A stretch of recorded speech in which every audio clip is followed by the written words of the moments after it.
8년 전 독일을 2014 브라질 월드컵 우승으로 이끌었던, 그러나 점차 우리의 기억 속에서 사라져갔던 천재가 다시 월드컵 출전을 준비하고 있습니다.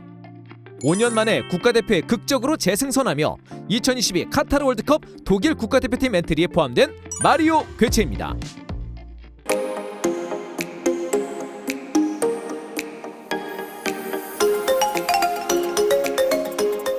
14년 전 독일 내에서 한 가지 소문이 퍼지기 시작했습니다. 축구계를 깜짝 놀라게 할 만한 선수가 나왔다는 내용이었는데요.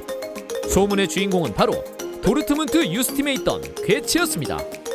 당시의 괴체는 그렇게 좋은 피지컬을 갖추진 못했지만 볼을 다루는 발기술, 패스 센스, 시야 등 공격형 미드필더로서 엄청난 재능을 자랑했습니다.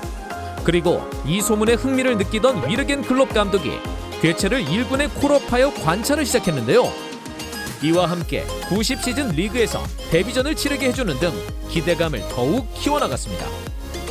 그리고 괴체는 이 기대에 완벽하게 부응했습니다. 10-11 시즌 1군에서 완벽하게 자리를 잡은 괴체는 불과 19세의 나이로 분데스리가를 주름잡았습니다. 리그 33경기에 나서 6골을 터뜨렸는데 더 놀라운 점은 어시스트가 무려 15개였다는 것. 특히 우승 경쟁을 펼치고 있었던 바이언 원정에서 2도움을 기록하는 등 그야말로 맹활약을 펼쳤습니다. 10-11 시즌 리그 우승, 11-12 시즌 리그와 포칼 우승까지 도르트문트의 황금기를 이끌었죠. 뿐만 아니라 2011 골든보이 수상, 10-11 분데스리가 올해의 영플레이어 수상, 키커 올해의 팀 선정 등 개인 커리어까지 환상적인 조화를 이뤘습니다. 이러한 경기력은 자연스레 독일 국가대표로 연결됐고 20세가 되기도 전에 전차 군단의 일원이 되기도 했죠. 이렇게 괴체의 존재감이 부각되자 다양한 평가가 나오기 시작했습니다. 대부분이 긍정적이었으며 일각에서는 92년생 최고의 재능이라는 목소리까지 들려왔습니다. 당시 세계가 주목했던 92년생 중 브라질의 네이마르, 잉글랜드의 잭 윌셔도 괴체와 비교했을 땐 부족하다는 이야기가 있었을 정도였죠. 이렇게 꽃길을 걷던 괴체는 12-13 시즌 리그에서 10골 12도움을 터뜨리며 최고의 선수로 발돋움했는데, 이를 증명하는 사실이 13-14 시즌부터 바이언의 유니폼을 입었다는 점입니다. 이내 2014 월드컵은 활용점정이었죠.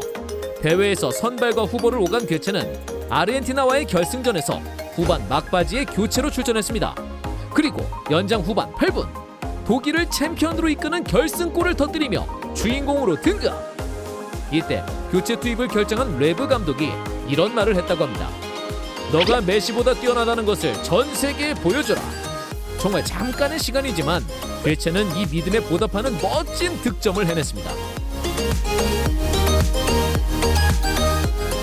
월드컵 이후 괴체의 본격적인 전성기가 시작될 것이라는 예상과는 달리 괴체는 이전보다 떨어진 경기력을 보여줬습니다. 과르디올라 감독과 함께한 14-15 시즌 초반 득점포를 가동하며 에이스 노릇을 하는 듯 보였으나 이후 팀 전술에 쉽사리 녹아들지 못하며 활약상이 줄어들었죠. 물론 리그 32경기에서 9골 4도움, 챔피언스리그 11경기에서 4골 3도움 등을 기록했지만 괴체의 이름값에 비하면 부족했습니다. 꾸준히 이적설이 제기되던 15-16 시즌, 결국 괴체의 유리몸 기질이 드러나기 시작하면서 본격적인 천재의 추락이 시작됐습니다. 리그 9라운드부터 25라운드까지 부상으로 인해 경기에 나서지 못했고 시즌 절반 이상을 통째로 날려버립니다. 새로운 시작을 원했던 괴체는 이내 16-17 시즌을 앞두고 도르트문트 복귀라는 결정을 내리는데 이미 배신자라는 낙인이 찍혔던 상황이었습니다. 그리고 괴체의 커리어를 잡아먹는 최악의 부상이 찾아왔죠. 이미 잔부상을 겪으며 정상적인 컨디션이 아니었던 괴체에게 대사장애라는 큰 위기가 닥칩니다.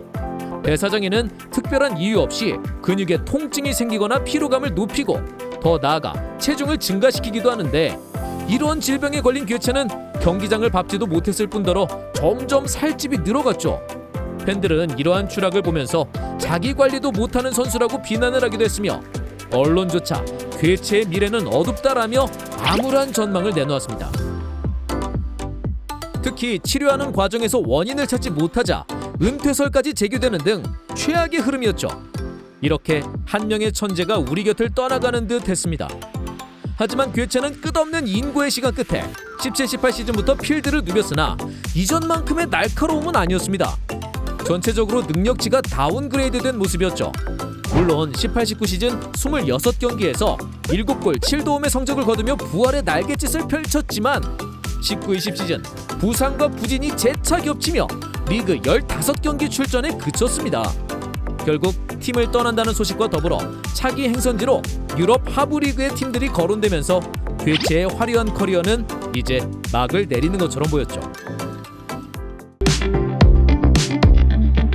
결국 20-21 시즌을 네덜란드 PSV 아인토벤에서 뛰게 된 괴체는 결과적으로 재기에 성공했습니다.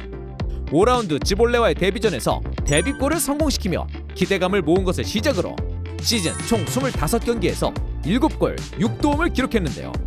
물론 분데스리가에 비해 리그 경쟁력이 떨어지는 부분도 있었지만 괴체의 플레이는 가끔씩 20대 초반 시절을 떠오르게 했습니다. 센스 있는 플레이와 공간을 찾아 들어가는 움직임, 팀 동료와 연계 플레이까지 다양한 장점을 선보였죠. 수많은 커리어와 더불어 성공과 추락 등 길고 긴 축구 인생을 살고 있는 괴체는 2022년 고작 만 30세에 불과합니다. 그래서인지 네덜란드에서 다시금 인상적인 경기력을 보여준 괴체는 22-23 시즌을 앞두고 프랑크푸르트로 이적하며 분데스리가에 컴백할 수 있었죠. 그렇게 자국 리그에서 꾸준히 출전하며 경기 감각을 유지하자 점차 국가대표 재승선 이야기가 솔솔 생겨나기 시작했었는데요. 그러나 월드컵 예선을 포함해 네이션스 리그 등 그 어떤 경기에서도 그것이 실현되지는 않았죠. 그러나 얼마 전 발표된 2022 카타르 월드컵 독일 대표팀 엔트리에 극적으로 괴체의 이름이 포함됐습니다. 괴체 본인을 포함해서 모두를 놀라게 한 소식이었죠. 이는 2017년 11월 프랑스와의 A매치 이후 무려 5년 만의 일이며 8년 전 2014 브라질 월드컵 결승전 아르헨티나전에서 결승골을 기록하며 독일을 우승으로 이끌었던 에이스의 귀환입니다. 엄청난 기대감 속에 독일의 기대주로 평가받았으나 부상으로 우리 기억 속에서 사라져갔던 괴체. 과연 5년 만에 그것도 월드컵 본선 무대를 앞두고 극적으로 대표팀에 복귀해서 어떤 모습을 보여줄까요? 다시 한번 독일을 성공으로 이끌며 자신의 커리어의 성공 스토리를 이어나갈 수 있을까요? 여기서 이만 마무리하겠습니다. 어퍼 사커!